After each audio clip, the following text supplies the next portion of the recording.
Hello दोस्तों, कैसे हैं आप सभी। स्वागत है आपका मेरे YouTube channel Himanshu Shrotriya the reasoning guru में। आज आपको गणितीय तर्क शक्ति का जो 18वां चैप्टर है रियन तारकेजा बुक का, वो ख़त्म करने वाला हूँ। और आपके लिए एक थोड़ी सी बुरी खबर है, और शायद मेरे लिए भी, कि मेरी कुछ टीचर्स से बात हुई जो ऑलरेडी काफ़ी सारे बड़े यूट्यूब चैनल्स पे पढ़ा रहे हैं, बट मेरे थोड़े से नोन है। तो मेरी बात हुई तो कुछ पता चला कि काफ़ी सारे चैनल्स हैं जो बंद हो रहे हैं, यूट्यूब बंद कर रहा है। उसका रीज़न सिर्फ यह है कि कोई बुक जो हम सॉल्व कर रहे हैं, जैसे मैं बुक सॉल्व करा रहा हूँ, तो उसके राइटर कॉपीराइट स्ट्राइक डाल दे रहे हैं कि आप हमारी बुक सॉल्व करा रहे हो। अब बुक सॉल्व करा रहा हूँ तो कंटेंट तो मेरा, भले से क्वेश्चन आपके हैं, बट उसको मैं सॉल्व कर रहा हूँ तो मेरी मेहनत है। बट फिर भी उन्होंने काफ़ी सारे चैनल्स एक्चुअली कॉपीराइट स्ट्राइक डाल देते हैं। देन उसके बाद आपको उसको या तो पैसे देने होते हैं काफ़ी ज़्यादा लाखों में, और या फिर आपका चैनल बंद कर दिया जाता है। ये न्यूज़ मुझे पहले से नहीं पता थी कि किताब सॉल्व कराने पर ऐसा हो सकता है, इसलिए मैंने सॉल्व करा दी। बट क्योंकि अब मुझे पता चल चुका है तो मैं आगे इसको कंटिन्यू नहीं कर पाऊँगा। बट अब बेफिक्र रहो, क्योंकि मैंने कोर्स पूरा करने की बात करी, तो बाकी जो चैप्टर्स बचे वो मैं स्पेशली बुक के क्वेश्चंस नहीं कराऊंगा, लेकिन सारे चैप्टर कराऊंगा। मतलब हर एक क्वेश्चन आगे का मैं सॉल्व नहीं करा पाऊंगा। उसका रीज़न यही है क्योंकि और ये जो मुझे अब तक वीडियो डाली है इसमें भी कुछ चेंजेस करने पड़ेंगे, तो वो मैं डेफिनेटली करूँगा, क्योंकि वो मजबूरी है। क्योंकि मैं नहीं चाहता कि इतनी मेहनत करी है, इतना टाइम दिया है, और सारी वीडियो डिलीट हो जाए या चैनल डिलीट हो जाए। तो थोड़ा सा आप लोगों को सपोर्ट करना पड़ेगा इस चीज़ के लिए कि ऐसा कुछ ना हो। तो उसके लिए बाकी सारी वीडियोस भी आप देखना, लेकिन मैं इसको आगे कंटिन्यू ना करके हर चैप्टर कराऊंगा, लेकिन क्वेश्चंस अलग अलग कराऊंगा। मतलब ऐसा नहीं करूंगा कि हर एक क्वेश्चन इसी बुक का कराऊं, बट आप लोग इसको सॉल्व कर सकते हो। एंड देन जो क्वेश्चन आपसे ना हो रहा वो आप मुझे सेंड कर सकते हो, मैं उसको आपको पर्सनली सॉल्व करके बता दूंगा, ठीक है। अब तो फिर सर आगे के चैप्टर कैसे होंगे बुक के, हम तो वेट कर रहे हैं, आपके दिमाग में ये होगा। तो मैं बता देता हूँ कि आगे क्वेश्चन कैसे होंगे, कि मैं आपको हर चैप्टर का बेसिक से कॉन्सेप्ट समझाऊंगा, वो क्वेश्चन कैसे करने हैं ये बताऊंगा, और कुछ क्वेश्चंस भी कराऊंगा, लेकिन इस बुक के नहीं, वो अपने पास से जो पिछले सालों में आए प्रीवियस ईयर के क्वेश्चन है उन सबको मिक्स करके बेस्ट क्वेश्चंस आपको प्रोवाइड कराने की कोशिश करूंगा। कुछ इस बुक के भी होंगे, हर तरीके के क्वेश्चन। और फिर जो क्वेश्चन आपसे नहीं होंगे उसके बाद आप क्वेश्चन करोगे, आपसे 99% क्वेश्चन हो जाएंगे। 1% क्वेश्चन किसी भी बुक का, ये हो या कोई और बुक हो, जिसका आपसे नहीं होगा आप मुझे सेंड कर देना, मैं तो सॉल्व करा दूंगा, क्लियर। तो ये थोड़ा सा एक अनाउंसमेंट था। थोड़ी सी बुरी खबर है, क्योंकि मैं चाहता था ये बुक मैं पूरी कंप्लीट करूँ, बट किसी कारणवश नहीं हो पाएगा ऐसा। तो आगे के लिए सारे चैप्टर कराऊंगा, टेंशन मतलब मैं क्वेश्चन सारे कराऊंगा, लेकिन इस बुक के नहीं कराऊंगा क्वेश्चन। चैप्टर सारे कराऊंगा, A to Z जो आपका सीरीज चल रही है चैप्टर हर कराऊंगा, जो भी आपका, चाहे आव्यू हो, चाहे कथन निष्कर्ष हो, वेन डायग्राम हो, न्याय निगमन हो, हर क्वेश्चन हर चैप्टर कराऊंगा, लेकिन इस बुक से नहीं कराऊंगा, किसी भी पर्टिकुलर बुक से नहीं कराऊंगा, ताकि कोई भी बुक राइटर कॉपीराइट स्ट्राइक ना डाल सके, चैनल बंद ना हो जिसकी वजह से, ठीक है। तो बस आप लोग क्या करो कि आप लोग जुड़े रहो, वीडियो देखते रहो, और मैं चैप्टर कराऊंगा, चैप्टर को समझते रहो, एंड देन फिर आप किसी भी बुक के क्वेश्चन करो, आपसे हो जाएंगे। सिर्फ यही बुक कोई है, बुक तो बहुत सारी है। मैं तो सोचा था बुक का प्रमोशन हो रहा था, बुक वाले और खुश हो जाएंगे, लेकिन शायद मुझे पता चला कि कॉपीराइट स्ट्राइक डल रही है, तो मैंने कहा छोड़ो, चक्कर में नहीं पड़ना, सारी मेहनत बेकार जाएगी यार। तो इसलिए मैं क्या कर रहा हूँ कि मैं चैप्टर कराऊंगा, बट किसी एक बुक से नहीं कराऊंगा, मिक्स क्वेश्चन कराऊंगा, कहीं से भी कुछ भी अपने पास से प्रीवियस ईयर क्वेश्चन, कुछ किस बुक के, कुछ किसी बुक के, ताकि कोई कॉपीराइट ना डाल सके, क्लियर। तो अब शुरू करते हैं। इस फिलहाल ये चैप्टर तो मैं खत्म ही करूँगा कंप्लीट। तो 40 क्वेश्चन मैं करा चुका था, 10 क्वेश्चन आखिरी के बचे हैं, वो 10 क्वेश्चन करा के आज इस चैप्टर को मैं आपका खत्म कर दूंगा। तो क्वेश्चन साइड में दिखेंगे, इधर मैं आपको सॉल्व कराऊंगा, जैसा कि हमेशा होता आया है, आप सभी जानते हैं। तो आज मैं इधर सॉल्व करा रहा हूं आपको। क्वेश्चन नंबर 41वां है, आपको दिख रहा है कि 5 वर्ष पहले आशु की माँ आशु से 3 गुनी बड़ी थी, 5 वर्ष बाद वह आशु से 2 गुनी बड़ी हो जाएंगी, आज आशु की आयु क्या है। देखो ऑप्शन है, मानना है आपको अपने मन से। मान लो कि सपोज करो आपने डी ऑप्शन से उठाने की कोशिश करता हूं कि मैंने 15 उठाया, तो 5 वर्ष पहले आशु की माँ आशु से 3 गुनी, तो 5 वर्ष पहले आशु कितने का हो जाएगा, 10 का। तो मम्मी कितने की हो गई, 30 की, 3 गुनी है। और 5 वर्ष बाद, तो 5 वर्ष कितने की हो जाएंगी, 20 की। और मम्मी कितने की हो जाएंगी, बोले 10 से 20, 10 का क्या है, 30 से 40 की। क्या 2 गुनी है, बोले हाँ 2 गुनी है। तो आंसर आ गया, किस क्या रखने पर आया, 15 रखने पर। तो आंसर क्या हो गया आपका, 15। खत्म हो गई बात। सपोज करो आप कोई और ऑप्शन उठाते, आप 10 उठाते, तो इस समय 10 मानते, 5 साल पहले 5 हो जाती, मम्मी की 3 गुनी 15 हो जाती। 5 साल बाद ये 15 का हो जाता, और 10 का गैप है 25 का हो जाता। क्या 15 से 25 2 गुना है, बोले नहीं, तो ये मेरा आंसर नहीं है। क्लियर हो गई बात। तो ये आपका तरीका था कि 5 साल पहले जो मम्मी थी वो 3 गुना थी, और 5 साल बाद प्लस 5, जो मम्मी थी वो 2 गुनी थी, बोले हाँ 2 गुनी आ गई, तो कौन सी ऑप्शन रखनी पाई? 15। तो आपका आंसर क्या हो गया? 15। आगे सॉल्व करने की जरूरत नहीं है। नेक्स्ट क्वेश्चन, 42वां क्वेश्चन। आपसे बोला एक पिता की आयु माँ की आयु से 7 वर्ष अधिक है, बोले ठीक है। इस समय अपनी पुत्री की आयु की 3 गुनी है, ठीक है, और इस समय पुत्री की आयु 10 वर्ष है। बहुत आसान क्वेश्चन है। पुत्री की आयु इस समय 10 है और जो मम्मी है वो इसकी 3 गुनी है, या मम्मी हो गई 30 साल की। अब आपसे बोला पिताजी जो है मम्मी से 3 साल बड़े हैं, तो पिताजी हो गए 37 के, 37 के, क्योंकि 7 साल बड़े हैं उसने बोला है। पिता माता से 7 वर्ष बड़े। आपसे बोला पुत्री के जन्म के समय पिता की आयु कितनी थी? देखो, जब पुत्री 10 साल की है तो पिताजी 27 साल के हैं, तो जब पुत्री पैदा हुई होगी तो पिताजी 10 माइनस कर, 10 से 10 माइनस किया तो 0 हो गया, तो 35 में 10 माइनस कर देंगे 27, यानी कि पिताजी कितने साल के थे जब पुत्री पैदा हुई थी? 27 साल के। आपका आंसर क्या हो गया? 27। ऑप्शन ए आपका आंसर हो गया। सॉल्व करने की जरूरत नहीं है। जो क्वेश्चन डायरेक्टली हो सकते हैं उनको सॉल्व करके टाइम वेस्ट नहीं करेंगे, एक्स वाई मान के, ठीक है। नेक्स्ट, अमित व अनिल की वर्तमान आयु की औसत 32 वर्ष है। औसत आपको बताइए क्या होती है, मैंने आपको बता रखा है। औसत है यानी कि 2 से भाग किया होगा, 2 से गुणा कर दो, 32 दूनी 64, यानी कि इनका जो आयु का योगफल आएगा दोनों का वो 64 है। किसकी एज कितनी है ये नहीं पता। आपसे बोला यदि अमित अनिल से 6 वर्ष बड़ा है तो अनिल की वर्तमान आयु क्या है? अब बहुत सिंपल सा क्वेश्चन है बेटा, आपको ऑप्शन उठाना है और आपको देखना है 7 ज्यादा हो ऐसी एज जोड़ने पर 64 आ रहा है या नहीं। जिसमें 64 आ जाएगा वो आंसर होगा। सपोज करो आपने 19 उठाया, तो अगर एक की 19 है, दूसरा 7 साल बड़ा है, सॉरी 6 साल बड़ा है, तो दूसरा हो जाएगा 25 का। क्या 19 और 25 64 होता है? तो आपको पता है नहीं होता, यानी कि 19 मेरा आंसर नहीं हो सकता। खत्म। दूसरा ऑप्शन क्या है? आपने सपोज करो 26 उठाया या 19 उठाया था ना, तो 26 नहीं 29 उठाते हैं, या तो 29 पे छोटा आंसर होगा या 29 से बड़ा आंसर होगा, अंदाजा लग जाएगा। तो अगर मैंने 29 उठाया, 6 साल बड़ा करो, 6 साल बड़ा करो तो कितने का हो जाएगा? 35 का हो जाएगा। हो गया 35 का। 29 और 6 35, इनको जोड़ने पे क्या 64 आ रहा है? बोले हाँ सर आ रहा है। प्लस 5 9 14 का 4 हासिल लगे, 5 और 64 आ गया। मतलब मेरा आंसर क्या हो गया? 29। यही मेरा आंसर। खत्म हो गई बात। क्यों? क्योंकि उसने बोला इनकी औसत आयु जो है वो 32 है, यानी कि दोनों के आयु का योगफल कितना है? 64, और दूसरा पहले वाले फिर 6 वर्ष बड़ा है। तो आपको देखना था कि एक की आयु दे रखी है, उससे 6 वर्ष बड़ा जोड़ने पर 64 आना चाहिए। तो आपको पता है सिर्फ एक ही ऑप्शन ऐसा था 29, तो आंसर जाएगा 29। क्यों? 19 मैंने चेक करा दिया। अभी सपोज करो आप 26 उठा दे, 26 उठा दे तो 6 साल बड़ा था, कितना हो जाता? 32।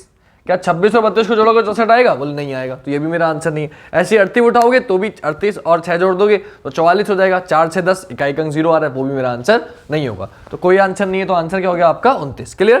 तो ये भी ऑप्शन से हो गया, ज्यादा टाइम वेस्ट करने की जरूरत नहीं है।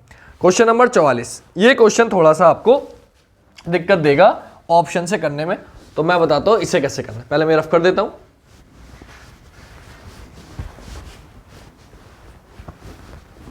देखिए, उसने बोला 10 वर्ष पहले किसी पिता की आयु अपने पुत्र की आयु फिर 3 से ही 1/2 गुना थी, ठीक है। 10 वर्ष बाद, ठीक है, वर्तमान में पिता और पुत्र की कुल आयु का योग कितना है? ये अच्छा क्वेश्चन है, लेकिन इसे आप ऑप्शन से नहीं कर सकते। मतलब कर सकते हो लेकिन ऑप्शन और दिक्कत देगा। इससे अच्छा क्या है कि आप जल्दी से इसे एक्स वाई मान के कर लो। क्या बोला है देखो, अब आप क्या करो, मान लो वर्तमान की बात करते हैं, पिता की आयु मैंने एक्स मान ली, तो पुत्र की कितनी हो जाएगी? बोले सर पुत्र की हो जाएगी वाई। सिंपल सी बात मान ली मैंने अपने मन से।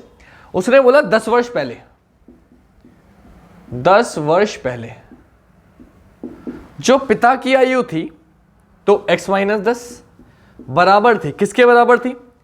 पुत्र की आयु के, यानी कि y माइनस 10 साल पहले, तो y की भी y माइनस 10 होगा।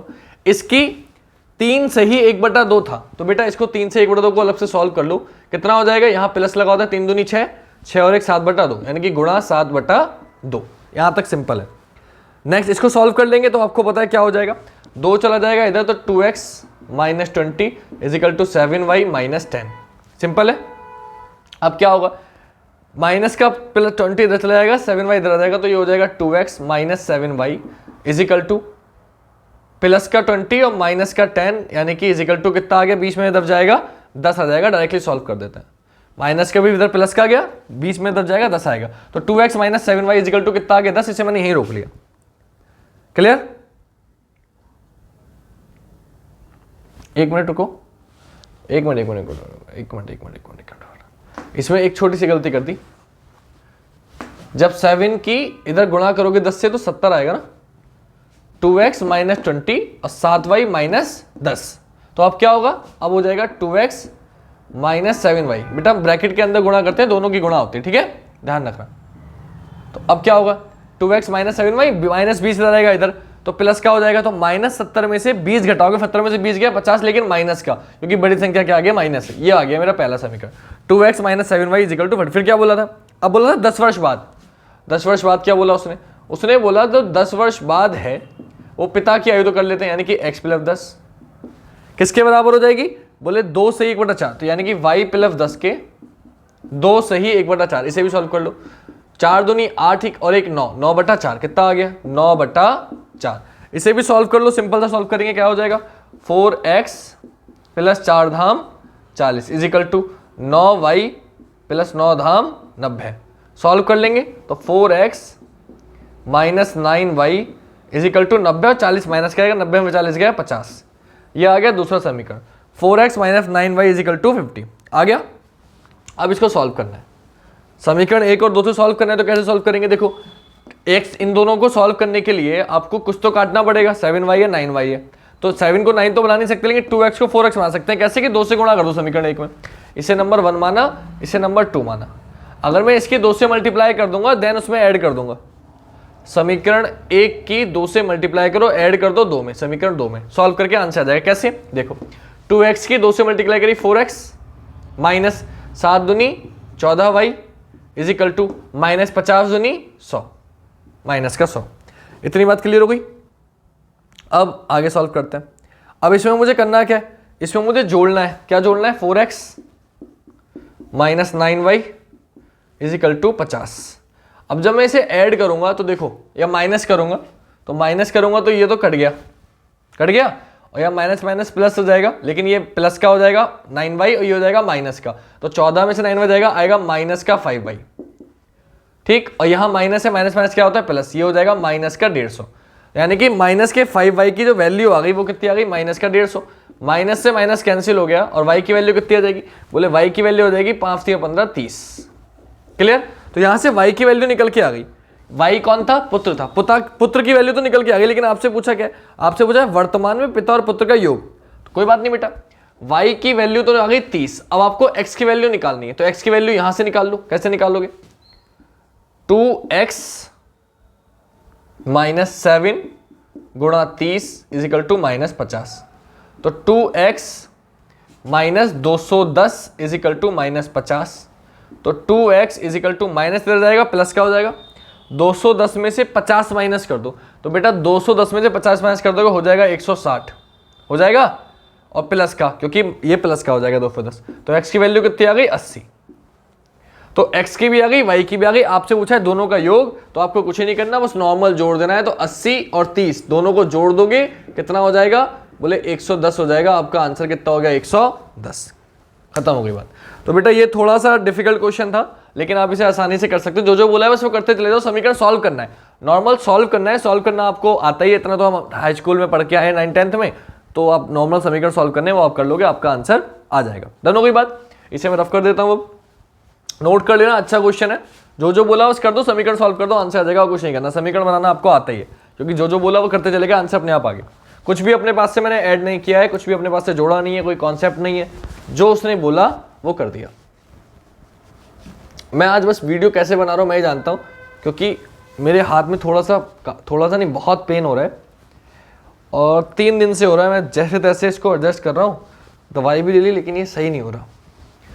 तो कुछ भी कर रहा हूँ तो बहुत दर्द हो रहा है। चलो कोई बात, ख़त्म करते हैं इस चैप्टर को। मैं बहुत थोड़ा सा एक टेंशन में भी हूँ, क्योंकि अगर चैनल बंद हो गया तो इतनी मेहनत बेकार जाएगी। इस वजह से नहीं कि नुकसान तो क्या, मुझे कोई अभी कौन सा पैसे मिले जो नुकसान होगा, लेकिन दिक्कत यह है कि मेहनत बेकार चली जाएगी सारी। कोई बात नहीं, चलो देखेंगे, जब होगा तब देखा जाएगा। तो अब क्या बोला आगे, आपसे बोला निशा और दीपक एक विवाहित युगल है। विवाहित युगल मतलब आपको बताया पति पत्नी, और उनकी एक पुत्री है जिसका नाम तान्या है। बोले ठीक है। वर्तमान में दीपक निशा से 5 वर्ष बड़ा है और निशा तान्या की आयु से 3 गुनी बड़ी है। ठीक है। अब आपसे बोला तान्या की आयु 10 वर्ष है। यहाँ आपका काम हो गया। तान्या की बोली 10 वर्ष, और साफ साफ बोला था कि निशा से और निशा तान्या की आयु से 3 गुनी बड़ी है। निशा तान्या की आयु से 3 गुनी बड़ी है, यानी कि निशा हो गई 30 की, और दीपक निशा से 5 वर्ष बड़ा, यानी कि दीपक कितने का हो गया, 35 का। ये हो गया आपका कॉन्सेप्ट जो उसने बोला। तो आपसे पूछा है तो उसके पिता की आयु उस समय क्या थी जब उसकी पुत्री का जन्म हुआ था। एक बात बताओ, जब तान्या 10 साल की है तो दीपक 35 का है, तो जब ये पैदा हुई होगी यानी कि 10 साल पहले -10, तो ये 0 की होगी, तो इससे भी 10 माइनस कर दो -10, यानी कि तब ये कितने का होगा 25 का। आपका आंसर कितना हो गया 25। बहुत सिंपल सा क्वेश्चन था, टाइम वेस्ट करने की जरूरत नहीं है। अब देखो अगला क्वेश्चन, आपसे बोला एक व्यक्ति के पास 5 रुपए के, 2 रुपए के और 1 रुपए के मूल्य वर्गों के सिक्कों के रूप में धन है। सामने क्वेश्चन दिख रहा है, सिक्कों की कुल संख्या 150 है, सिक्के कुल 150 है मिला के, उस व्यक्ति के पास कुल कितनी राशि। आप देखो सिक्के 150 है लेकिन उसमें 5 के कितने हैं, 2 के कितने हैं, 1 के कितने हैं, आपको नहीं पता। तो ये जो चैप्टर, ये जो क्वेश्चन अब दिया है, ये क्वेश्चन कहलाता है डाटा अपर्याप्त। एक चैप्टर आएगा आगे, डाटा सफिशिएंसी जिसे बोलते हैं, उसका क्वेश्चन है। मतलब इससे आपको आंसर नहीं निकालना, आपको बस ये चेक करना है कि ऐसा कौन सा ऑप्शन है जिससे आंसर आ सकता है। तो मैं आपको बता देता हूं ऑप्शन कौन सा है। तो पहला बोला 5 मूल्य वर्ग के सिक्कों की संख्या 25। अब क्या बताओ, अगर 5 की संख्या 25 बता दी, 25 पंजे 125, 25 पंजे 125 रुपए तो आ गए आपके 125, लेकिन जो बाकी के सिक्के बचे हैं वो 2 के हैं या 1 के हैं, क्या आपको पता चला? नहीं पता चला। अगर सारे 1 के मानोगे तो कुछ और आएगा, सारे 2 के मानोगे कुछ और मानोगे, आधा आधा आएगा तो कुछ और मानोगे, यानी कि एग्जैक्ट आंसर नहीं पता चला कि वैल्यू क्या आएगी। तो ये मेरा आंसर कभी भी नहीं हो सकता। मैंने दूसरा देखा, दूसरा था 1 रुपए और 2 रुपए और 5 रुपए के सिक्कों की संख्या 3:2:1 के अनुपात में थी। जैसे अनुपात बोला मेरी समझ में आ गया। क्या समझ में आ गया? 3, 2 और 1 के अनुपात में अगर इन्होंने x मान लिया तो इनका जो योगफल उन्होंने बोला है, टोटल जो बोले कितने सिक्के हैं 150, तो इन्हें जोड़ोगे 3, 2, 6 और 1 7, यानी कि 7x की वैल्यू कितनी आ रही है 150। तो यहां से x की वैल्यू कितनी आ जाएगी? बोले 7 दूनी 14, 1 बचा 7 एकम 7, यानी कि कुछ आ जाएगी लगभग डिवाइड में 3, 2, 1। 1 के सिक्के 3 हैं, 2 के सिक्के 2 हैं और 5 का सिक्का 1 है, इस अनुपात में है। ठीक है, 1 मिनट रुक जाओ। तो अनुपात 46, ठीक है, जो उसने बोला वही करते हैं। तो 3, 2, 5 और 1 6, देखो मैंने गलत जोड़ दिया ना, वही सोचूं कि गलत कैसे हो रहा है। 3, 2, 5 और 1 6x हो गया, 6x की वैल्यू कितनी है 150, तो x की वैल्यू कितनी आ जाएगी 6 दूनी 12 और 3 बचा 6 पंजे 30, x की वैल्यू कितनी आ गई 25। अब आपको एक बात पता चल गई कि यहां आपको पता चल गया कि x की वैल्यू 25 आ गई। अब यहां से आप किसी के भी सिक्के निकाल सकते हो, तो 25 75 1 हो जाएंगे, 2 आ जाएंगे 2 के सिक्के और x के, यानी कि इससे जब x की वैल्यू आ गई तो आप 3 के सिक्के भी बता सकते हो, 2 के सिक्के भी बता सकते हो कितने, 1 के सिक्के कितने ये भी बता सकते हो, 5 के सिक्के कितने भी हैं ये भी बता सकते हो, और जोड़कर आपका आंसर आ जाएगा। और आपको बस ये बताना था किससे आंसर आ सकता है। तो क्या रखने पे आ रहा है? ऑप्शन बी आपका आंसर क्या हो गया? Option B. सॉल्व नहीं करेंगे बच्चे, कहीं सॉल्व करते हैं बोले सर जोड़ के देखो कितना आ रहा है, मतलब ही नहीं आपको इतना बताया कि x की वैल्यू 25 आ गई, यहाँ 3 के 1 के कितने सिक्के होंगे, 2 के कितने होंगे और 5 के कितने होंगे, आपको खुद पता चल जाएगा सॉल्व करके। लेकिन आंसर जो भी आएगा वो आपको नहीं बताना, क्योंकि यहां आपको बस ये बताना है कि आंसर आ रहा है या नहीं, क्या आ रहा है ये नहीं बताना, उससे कोई लेना देना नहीं है। तो ये डाटा सफिशिएंसी चैप्टर कहलाता है, जिसमें आपको आंसर क्या है उससे मतलब नहीं है, बस उससे आंसर आ रहा है या नहीं आ रहा है ये बताना होता है कि किस ऑप्शन से आंसर आ रहा है। तो इसका आंसर क्या हो जाएगा? Option B. सेम 47वां क्वेश्चन, उसने बोला मैं 100 रुपए में या तो 10 सेब और 6 संतरे या फिर 12 संतरे और 20 केले खरीद सकता हूं। 5 सेब 3 संतरे और 10 केले का मूल्य कितना है? ठीक है भाई, अब देखो प्रॉब्लम क्या है कि कुछ कॉमन होता तो मैं निपटा सकता था इसको, लेकिन इसने सब कुछ अलग अलग बोल दिया, सेब संतरे और केले 3 चीजें बोल दी, अब पता नहीं चल रहा। तो मैं क्या करूं, मैं चेक करके देखता हूं। पहला बोला एक सेब एक केले की तुलना में 5 रुपए महंगा है। अब देखो सेब केले की तुलना में 5 रुपए महंगा है, ये मुझे पता चल भी गया, उसके बावजूद मैं सॉल्व नहीं कर सकता। क्यों? क्योंकि केले और संतरे बोलता तो शायद मैं सॉल्व कर लेता, लेकिन केला अलग है सेब अलग है, अलग अलग समीकरण में है, तो आप नहीं बता सकते। दूसरा बोला 5 सेब 9 संतरे और 10 किलो की कीमत 100 रुपए, ये भी आपको पता नहीं चलेगा। क्यों? इससे वैल्यू तो दे दी लेकिन इससे सॉल्व करके ये नहीं पता चल रहा कि कितनी किसकी कीमत है। फिर क्या बोला 10 सेब की कीमत 3 किलोग्राम, संतरे के बराबर, किलोग्राम से कोई लेना देना है नहीं, उससे आप बता ही नहीं पाओगे, उससे ही पता नहीं चल रहा। तो डी आंसर होगा। डी क्या है? यदि मैं कोई अन्य फल ना खरीद कर केवल संतरा खरीदता हूं तो मुझे 100 रुपए में 20 संतरे मिल सकते हैं। देखो 100 रुपए में 20 संतरे मिल रहे हैं, यानी कि एक संतरा कितने का हो गया? एक संतरा हो गया 5 रुपए का। और आपको पता है आपसे क्या पूछा था? आपसे पूछा था यदि मैं 100 रुपए में या तो 10 सेब या 6 संतरे, तो 5 सेब 3 संतरे और 10 केले की कीमत पूछिए।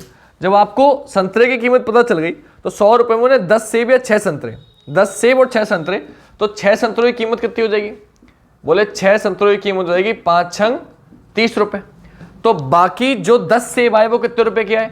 बोले वो आए 70 रुपए के। 100 में से 70 बचे तो 10 सेब आए 70 रुपए के, यानी कि एक सेब कितने का हो गया? 7 का हो गया।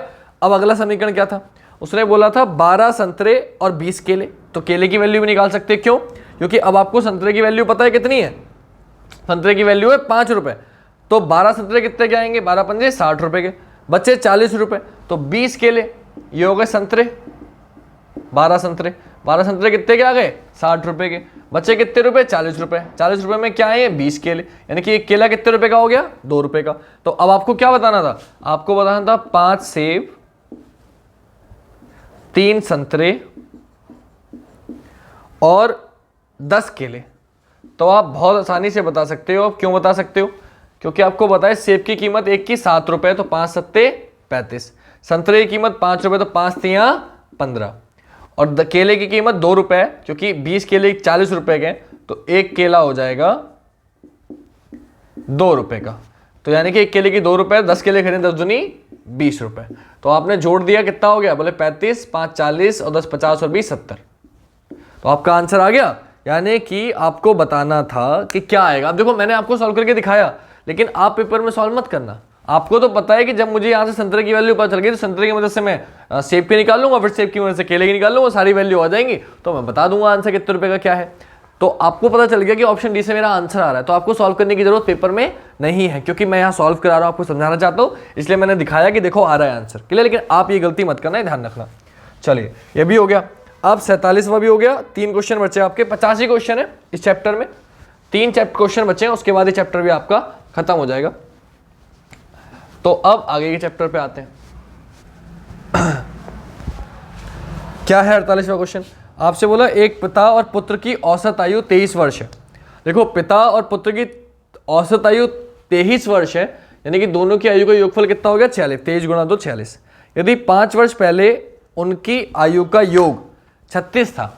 अब सिंपल सी बात है यार, 5 वर्ष पहले तो दोनों में से 5 माइनस करोगे 36 ही आएगा, कॉमन सेंस है। तो आपसे क्या बोला, तो पुत्र की वर्तमान आयु क्या है आपको बतानी है। चलो भाई वर्तमान कैसे बताएंगे। अब उनने बोला डी ऑप्शन से अगर चेक करूं, पुत्र की वर्तमान आयु एकल अंक में, अब एक एकल अंक में बहुत सारे हो सकते हैं, तो आप क्लियर नहीं कर सकते। फिर बोला 5 वर्ष बाद पिता और पुत्र की आयु का योग 56 वर्ष होगा। देखो वो तो कॉमन सेंस है, जब ये 46 है तो 5 5 10 दोनों को जोड़ोगे 56 होगा। तो इससे भी आप आयु नहीं बता पाओगे कि कितनी है, इससे भी आयु पता नहीं चली। फिर बोला 5 वर्ष पहले पिता और पुत्र की औसत आयु 18 वर्ष थी। ऑप्शन ए की बात करूं अगर मैं, तो औसत आयु 18 वर्ष थी। 36 है, 36 को 2 से भाग करोगे 18, वो भी मुझे पहले ऊपर क्वेश्चन से पता चल रहा है, तो इसको जोड़कर मुझे कोई आंसर आने का संभावना नहीं। तो क्या बचा, ऑप्शन 20। जैसे ही आपको ऑप्शन 20 पता चला, आपका काम हो गया। क्यों? आपसे बोला 7 वर्ष बाद पिता की आयु पुत्र की आयु के 3 गुना होगी। अब आपने क्या देखा, 7 वर्ष बाद यानी कि 46 है, 7 वर्ष बेटे की में जोड़ेंगे, 7 वर्ष पिता की में जोड़ेंगे, तो दोनों को जोड़ोगे तो 46 में 7 7 जोड़ दोगे, 14 जोड़ दोगे, तो 14 जोड़ दोगे तो कितना हो गया, 6 4 10 का 0 हासिल लगा, 1 4 1 5 और 1 6। बोले दोनों की योगफल 60 आया। अब पिता की 3 गुनी बनानी है, तो इसको 2 भागों में तोड़ना है ऐसा कि 3 गुनी बन जाए। तो आपको पता है, एक को मान लूंगा 15, एक को मान लूंगा 45, 15 तियां 45, तो दोनों की आयु का योगफल कितना आ गया, 60। बेटे की आयु कितनी आ गई, 15, और पिता की आयु कितनी आ गई, 45। सारी कंडीशन फॉलो हो गई, तो वैल्यू निकल के आ गई। कौन से ऑप्शन से वैल्यू निकल के आई, ऑप्शन बी से। तो आंसर क्या हो गया, ऑप्शन बी। मैं फिर बता रहा हूं, मैं आपको सॉल्व करके ये दिखा रहा हूं, लेकिन आप पेपर में सॉल्व मत करना, आपको बस अंदाजा लगाना है कि इससे आंसर आएगा या नहीं आएगा। तो बाकी 3 ऑप्शन कट गए थे, तो बचा क्या, तो ऑप्शन बी। आंसर क्या हो गया, ऑप्शन बी। सॉल्व करने की जरूरत नहीं है। नेक्स्ट 49वां क्वेश्चन आपसे बोला अमन, बमन और चमन की औसत आयु क्या है। अमन, बोमन और चमन की आयु का अनुपात 6:5:3 है। बोले ठीक है। आपको बोला बोमन की आयु तीनों लोगों की औसत आयु से अधिक है। अब देखो आपको बताना ये है, इनकी आयु बतानी है, औसत आयु। औसत आयु के लिए पहले तीनों की आयु निकालनी पड़ेगी। अब आपको पता है कि इसने बोल दिया बमन की आयु 3 लोगों की औसत आयु से अधिक है। अब इनकी औसत आयु मैं निकाल भी लूंगा, उससे अधिक है, लेकिन अधिक कितनी है ये नहीं पता, तो पहले वाले से आंसर नहीं आएगा, ये मुझे क्लियर है। फिर उसने क्या बोला, बोमन और चमन की आयु में अंतर अमन और बमन की आयु के अंतर से 2 गुना है। देखो इससे भी आपको आंसर पता नहीं चल रहा। क्यों नहीं चल रहा इससे पता आंसर, इससे पता इसलिए नहीं चल रहा क्योंकि 2 गुना है, अंतर में 2 गुना, लेकिन अंतर कितना आएगा, कुछ भी, किसी का बड़ा किसी का ज्यादा हो सकता है, तो इससे ही पता नहीं चला। तीसरा बोला अमन की आयु चमन की आयु से 2 गुनी है। अब देखो अमन की आयु चमन की आयु से 2 गुनी ने बना भी दी, उसके बावजूद बमन के बारे में कुछ नहीं पता कि बमन कितना आएगा, तो वो भी आप नहीं बता सकते, यानी कि ये भी मेरा आंसर नहीं। 3 गड़गड़ क्या बचा, ऑप्शन डी। आंसर क्या हो गया, ऑप्शन डी। क्यों हो गया, देखो चमन के पहले जन्मदिन पर अमन और बमन से, चमन के पहले जन्मदिन पर अमन बमन से 9 वर्ष बड़ा, तो इसमें तीनों की आई गई कि चमन हो गया 1 साल का, पहला जन्मदिन है, अमन बमन से 9 वर्ष बड़ा था। तो एक बात बताओ, अगर अमन बमन से 9 वर्ष बड़ा है तो हमेशा ही 9 वर्ष बड़ा रहेगा। तो ये अमन था, ये बमन था और ये चमन था। आयु का अनुपात बोला था, तो उसने बोला अमन बमन से 9 वर्ष बड़ा था, यानी कि 6x - 5x = 9। क्यों?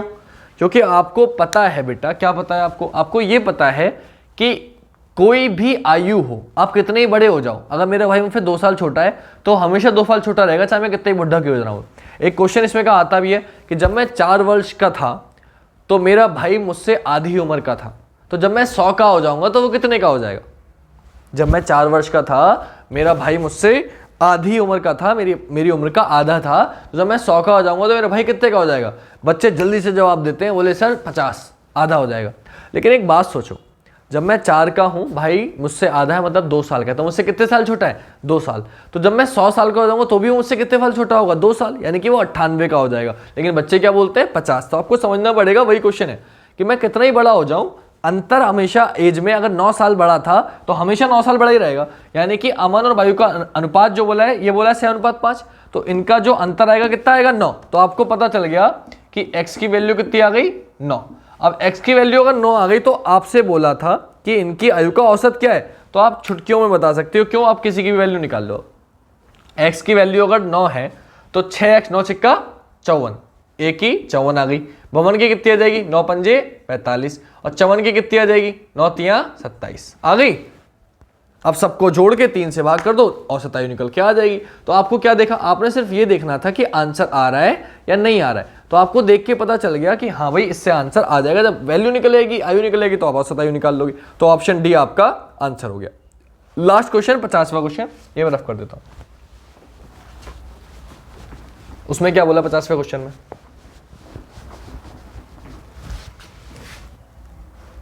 50वें क्वेश्चन में आपसे बोला हर्षद की आयु उसके बेटे विजय की आयु की 4 गुनी है।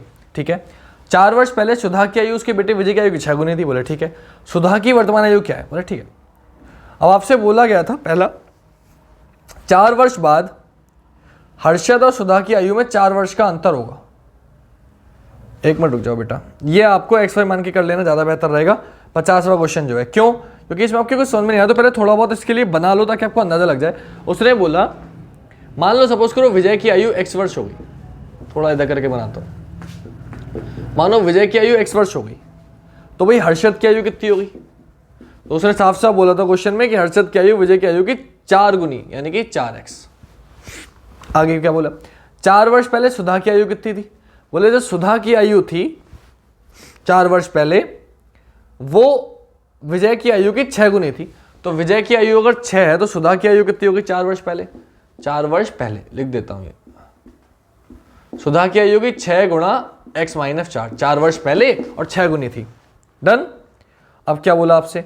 सुधा की वर्तमान आयु कितनी हो जाएगी फिर? अगर 4 वर्ष पहले इतनी थी तो सुधा की जो वर्तमान वैल्यू आ जाएगी इस समय वाली, वो कितनी आ जाएगी? बोले वो आ जाएगी 6x - 4, और अब कितना जुड़ जाएगा? बोले +4। इसको सॉल्व कर लोगे तो कितना हो जाएगा? 6x - 24 -24 और +4, यानी कि -20। तो सुधा की वैल्यू हो गई 6x - 20। इतना हो गया। अब आपसे देखो क्या बोला आपसे, उसने, इससे आपका काम चल गया, बहुत आसानी से चल गया। क्या चल गया इसका काम? आपसे ये बोला था, आगे जो बोला था कि 4 वर्ष बाद, पहला ऑप्शन जो दिया है उससे आपका आंसर कितने आसानी से आ रहा है। देखो उसने आपसे बोल दिया, पहले ऑप्शन में बोला 4 वर्ष बाद हर्षद और सुधा की आयु में 4 वर्ष का अंतर होगा। अब आपके पास सुधा की आयु भी आ गई और हर्षद की आयु भी आ गई। जब दोनों की आयु है, इसको सॉल्व करके आंसर आ जाएगा। समीकरण बने हुए हैं मेरे पास। 4 वर्ष बाद यानी कि 4x + 4 प्लस, सॉरी अंतर बोला है, योग बोला है, माइनस 6x - 20 + 4 इजिकल टू, इनकी आयु में जो अंतर दिया है वो कितना दिया है? 4 दिया है। क्लियर? तो आपसे क्या बोला? आपसे इसने बोला था कि बताओ भाई कितनी आयु। तो आप देखो, आप किसी की आयु बता सकते हो, खुदा की वर्तमान आयु बतानी है आपको। आप इसको सॉल्व कर लोगे, आपका आंसर आ जाएगा। मुझे नहीं लगता कि सॉल्व करने की जरूरत है। आपको पता है जब समीकरण बन गया तो सॉल्व करके आंसर भी आ जाएगा। तो अगर आपको ज़रूरत है तो कराऊँ, वरना नहीं कराऊँ। चलो करा देता हूँ, लास्ट क्वेश्चन है, करा ही देता हूँ। 4x + 4 - 6x और माइनस 20 है, प्लस का 4 है, 20 में से 4 जाएगा 16 आएगा, माइनस का 16, लेकिन माइनस माइनस कितना हो जाएगा, प्लस का 16 इज इक्वल टू 4। इतनी कैलकुलेशन तो कर ही लोगे। अब क्या होगा, अब आपको ये पता है, क्या पता है कि 16 और 4 कितना होता है भाई, दोनों प्लस के, और ये 4x में 6x जाएगा, माइनस का 2x is equal two plus का 20 है, इधर जाके माइनस का जाएगा 4 माइनस 20। तो x की वैल्यू यानी कि माइनस 2x की वैल्यू कितनी आ गई, बोले 4 में से 20 गया, माइनस का 16, ठीक है। तो x की वैल्यू कितनी आ जाएगी, बोले x माइनस से माइनस कैंसिल, 2 8 16, x की वैल्यू कितनी आ गई, 8 आ गई। अब जब x की वैल्यू आ गई, आपसे बोला सुधा की वर्तमान आयु, वर्तमान आयु बेटा ये थी, क्या थी वर्तमान आयु 6, x की वैल्यू क्या है, वर्तमान आयु ये थी ना, तो x की वैल्यू है 8 यानी कि 8 और माइनस 20, तो 6 8 48, 48 माइनस 20, 48 माइनस 20 कितना होता है 28। तो सुधा की वर्तमान आयु कितनी आ गई 28 वर्ष। कौन से ऑप्शन से आ गई, ए ऑप्शन से। आगे ऑप्शन चेक करने की जरूरत नहीं है, इससे आपको अंदाजा लग गया। तो मैं वही समझाना चाह रहा था कि आपको अंदाजा लग जाता है कि सॉल्व करके मेरा क्या आ रहा है और क्या नहीं आ रहा। तो ये चैप्टर खत्म हो गया और बड़े अफसोस के साथ मुझे ये कहना पड़ रहा है कि मेरा जो मन था, जो सपना था, जो इच्छा थी, वो ये थी कि मैं इस पूरी बुक को सॉल्व कराऊं, एक एक क्वेश्चन सॉल्व कराऊं, तो इससे कोई भी बच्चा, क्योंकि सबसे सस्ती बुक थी और मतलब 100-150 रुपये की बुक है ये, ज़्यादा महंगी नहीं, 110, हर बच्चा अफोर्ड कर सकता है। तो मेरा मन था कि कोई भी बच्चा इसे खरीद लेगा आसानी से और मैं इसका पूरा सॉल्यूशन प्रोवाइड करा दूंगा। तो जो बच्चा कोचिंग नहीं भी आ सकता, कुछ तैयारी नहीं भी कर सकता, वो बस एक 100-150 रुपये खर्च कर ले, उसके बाद क्वेश्चन करने का ट्राई करे, मेरी ये वीडियो देख ले और फिर क्वेश्चन सॉल्व करे, जो क्वेश्चन ना आए वो समझ ले और फिर काम हो जाए। ये सोच के मैंने ये सीरीज़ शुरू करी थी। बट तब तक मुझे ये नहीं पता था कि किसी और की बुक को सॉल्व कराने से कॉपीराइट क्लेम आ जाता है यूट्यूब पर, तो मैंने स्टार्ट कर दी थी। बट क्योंकि मुझे कल ही पता चला कि ऐसा ऐसा हो जाता है, और काफ़ी, मैं नाम नहीं लूँगा चैनल का, काफ़ी बड़े चैनलों पर कॉपीराइट स्ट्राइक आ चुकी है और उनके चैनल कुछ के बंद हो गए हैं, कुछ लोगों ने लाखों रुपए दिए। आपने भी वीडियो देखी होगी कि पटना का, बिहार का चैनल बंद होने वाला है, वो रिक्वेस्ट कर रहे थे, टीचर्स काफ़ी रो भी रहे थे, परेशान थे कि भाई हमारा चैनल बंद हो जाएगा। लाखों, मिलियन में सब्सक्राइबर हैं उन लोगों के, है ना, लाखों में सब्सक्राइबर हैं। मैं तो अभी कुछ हुई नहीं उन लोगों के सामने, तो उनके ऊपर क्लेम आ गया, तो फिर मैं तो क्या ही ना। तो इसलिए मैं सिर्फ आगे कुछ ऐसी परेशानी ना हो कि चैनल बंद हो, क्योंकि इस समय जितनी वीडियो बड़ी हो आप देख तो सकते हो एटलीस्ट बाद में, और मैं और किसी तरीके से आपको सारे चैप्टर्स करा सकता हूँ, लेकिन चैनल बंद हो गया तो फिर मैं क्या ही कराऊंगा आपको। और इसलिए मैं नहीं चाहता कि मैं कोई परेशानी अपने लिए, आपके लिए क्रिएट करूँ। तो मैं एक काम करूँगा कि मैं आपको सारे चैप्टर सॉल्व कराऊंगा जो चैप्टर बचे हैं, क्योंकि ज़्यादा चैप्टर तो अवेलेबल हो गए हैं, तो मैं थोड़ा सा थंबनेल वगैरह चेंज कर दूंगा और थोड़ी पोजीशन चेंज कर दूंगा। बाकी चैप्टर सारे कराऊंगा आपको, लेकिन एक बुक से नहीं कराऊंगा, मतलब बेस्ट क्वेश्चन प्रोवाइड कराऊंगा जो पिछले सालों में आए हुए हैं। पहले कॉन्सेप्ट समझाऊंगा चैप्टर का, ताकि आप किसी भी बुक के क्वेश्चन कर सको। तो मैं कॉन्सेप्ट समझाऊंगा ताकि आप सिर्फ ये बुक नहीं, आप किसी भी बुक के क्वेश्चन उठाओ, कर सको। और जो बच्चे बुक नहीं खरीद सकते वो ऑनलाइन कर सके, वो टेलीग्राम मेरा ज्वाइन कर लें, सामने आपको साइड में दिख रहा है, टेलीग्राम ज्वाइन कर लें, या फिर कुछ भी कर लें और पीडीएफ डाउनलोड कर लें किसी भी बुक की, वहाँ सॉल्व करें और क्वेश्चन हो जाए। सिर्फ इस बुक के सहारे आप ना रहो, है ना, ऐसी कोशिश करूंगा ताकि आप किसी भी बुक के, इसके भी कर सको और बुक के भी कर सको, है ना। और जो क्वेश्चन ना हो, प्लीज़ आपको व्हाट्सअप दिख रहा है, इंस्टाग्राम दिख रहा है, आप फॉलो करो और मुझे वहाँ सेंड कर देना क्वेश्चन। जो भी क्वेश्चन आपसे ना हो मैं पक्का बताऊंगा, लेकिन फिलहाल इस आगे इन चैप्टर्स को कंटिन्यू नहीं कर पाऊंगा, उसके लिए माफ़ी चाहूँगा। क्लियर।